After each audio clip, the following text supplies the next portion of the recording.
स्वागत है आपका इस वीडियो में। आज की इस वीडियो में हम बात करेंगे, जब भी हम कोई घर बनाते हैं, जब भी आप कोई नया घर बनाते हैं तो सबसे इम्पोर्टेंट पार्ट जो उसका होता है वो उसका होता है फाउंडेशन अर्थात नींव। तो घर बनाते समय हम कुछ ऐसी गलतियां कर जाते हैं फाउंडेशन का काम करते वक्त जो हमें कभी कभी बहुत महंगी साबित होती है। तो आज हम इन्हीं गलतियों के बारे में बात करेंगे। ये गलतियां न करें ताकि आपका घर और आपका परिवार सुरक्षित रहे। तो ये फाउंडेशन जो है वो घर बनाने के क्रम में सबसे पहला काम होता है जो हम लोग करते हैं। तो इसमें आपको जो सबसे पहला आपको जो ध्यान देना है वो है सॉइल टेस्टिंग। मतलब जिस प्लॉट में हम घर बना रहे हैं, चाहे वो कोई बड़ा प्रोजेक्ट हो या आपका छोटा रेसिडेंशियल बिल्डिंग हो, 1 स्टोरी 2 स्टोरी 3 स्टोरी, तो उसमें सबसे पहले आपको देखना है सॉइल टेस्टिंग।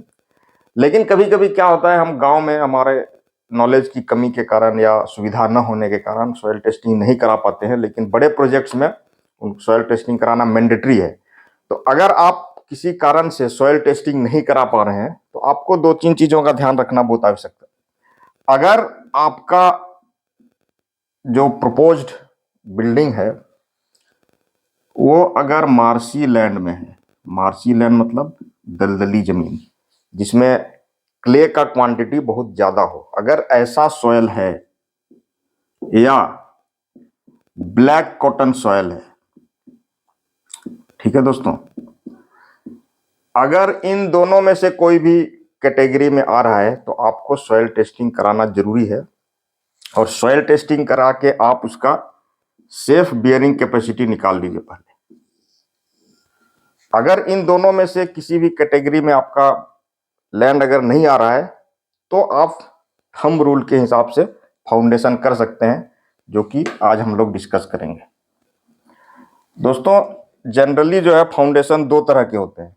एक होता है शैलो फाउंडेशन,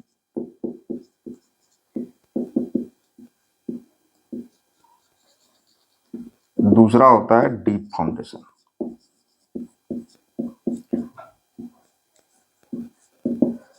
तो जो शैलो फाउंडेशन है ये आपका फुटिंग है, राफ्ट फुटिंग है, आइसोलेटेड है, मैट फुटिंग है, ट्रेपेजॉइडल फुटिंग है, इस तरह के कैटेगरी शैलो फाउंडेशन में आते हैं।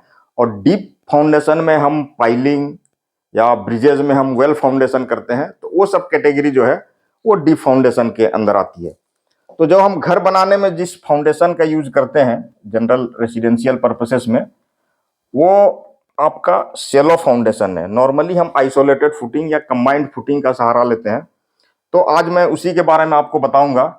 ये मान लीजिए आपका एनजीएल है, जिसको हम नॉर्मल ग्राउंड लेवल भी कहते हैं। तो सबसे पहला काम जो आपको करना है वो ड्राइंग के हिसाब के, आपके आर्किटेक्ट ने आपको ड्राइंग दिया होगा या नहीं भी दिया होगा तो आप एक स्केच बना लें। तो आपको जो फुटिंग करनी है वो सबसे पहले आपको एक एक्सकावेशन करना है। आप वो हमारा जो वीडियो चल रहा है उसमें आप देख सकते हैं फोटोग्राफ्स। तो ये आपने नॉर्मल ग्राउंड लेवल से नीचे आपने ये एक्सकावेशन कर दिया अपना फुटिंग के लिए। अब एक्सकावेशन करने के बाद जो सबसे पहला काम आपको करना है, जो नीचे की मिट्टी है इसमें आपको सैंड फिलिंग करनी है। कितना? तो 75 mm टू 100 mm, मतलब 3 इंच से लेकर 4 इंच तक का सैंड फिलिंग। ये सैंड फिलिंग बहुत ही जरूरी है दोस्तों। ये गलती आप कभी मत करना कि इसको सैंड फिलिंग नहीं करें। इसके 2-3 फायदे हैं। पहला फायदा ये है कि जो सैंड है वो एक अर्थक्वेक के दौरान एक कुशन प्रोवाइड करता है। जो शॉक आते हैं, अर्थक्वेक शॉक को एब्जॉर्ब करने में ये इस फुटिंग को हेल्प करेगा। दूसरा, इसमें से अगर कोई टर्माइट का इफेक्ट होगा, अगर आपका लैंड इस तरह का है तो उसको भी वो प्रोटेक्ट करता है। तो सैंड फिलिंग आप 75 से लेके 100 mm तक जरूर से जरूर करें।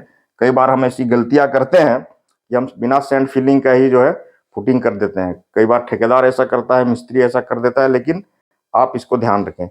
दूसरा, सैंड फिलिंग के ऊपर में आप जो है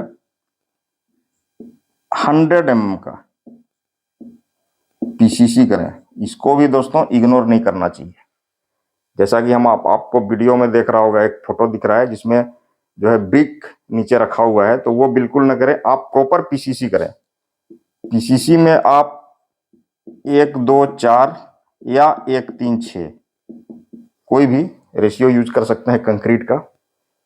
इसको हम प्लेन सीमेंट कंक्रीट बोलते हैं। तो ये दोनों जो है आपको काम करना है। इसके बाद इसके ऊपर आपको रेनफोर्समेंट डालना है। ये आपका ऐसे कॉलम आएगा, कॉलम ऐसे आएगा आपका, और यहां पर आपका ये रेनफोर्समेंट है, ऐसे ये इस तरह के रेनफोर्समेंट है। हम रेनफोर्समेंट डिटेलिंग की भी बात करेंगे, लेकिन अभी मैं आपको सिर्फ ये बता देता हूं कि इसको जो है कैसे करना है।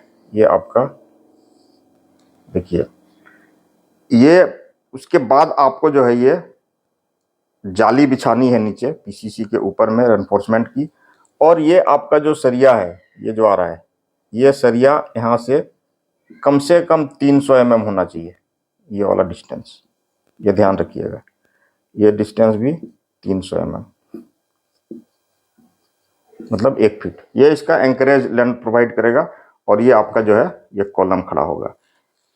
अब सवाल ये उठता है बहुत नॉर्मल केस में कि ये जो फाउंडेशन है यहां से लेके यहां तक, ये जो डेप्थ है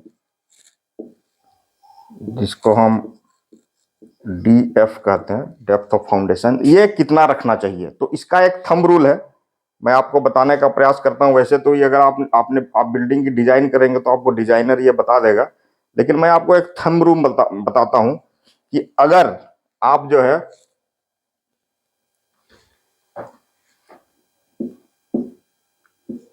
एक स्टोरी बिल्डिंग बना रहे हैं, मतलब आपने ये तय कर लिया है कि जो है मेरा मकान एक ही स्टोरी का होगा और फ्यूचर में आपको इसकी जरूरत नहीं है बिल्कुल भी, तो उस केस में आप जो है ये फाउंडेशन का डेप्थ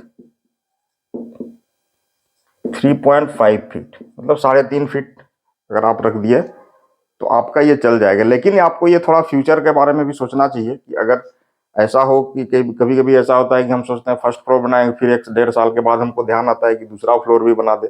तो उस केस में आपको थोड़ा सा ध्यान रख के और फ्यूचरिस्टिक प्लानिंग करनी पड़ेगी। अदरवाइज अगर आपने ये सोच लिया है कि एक स्टोरी बिल्डिंग ही बनेगा तो 3.5 फीट इज दैट सफिशिएंट। अब अगर आपने 2 स्टोरी बिल्डिंग बनाया हुआ है,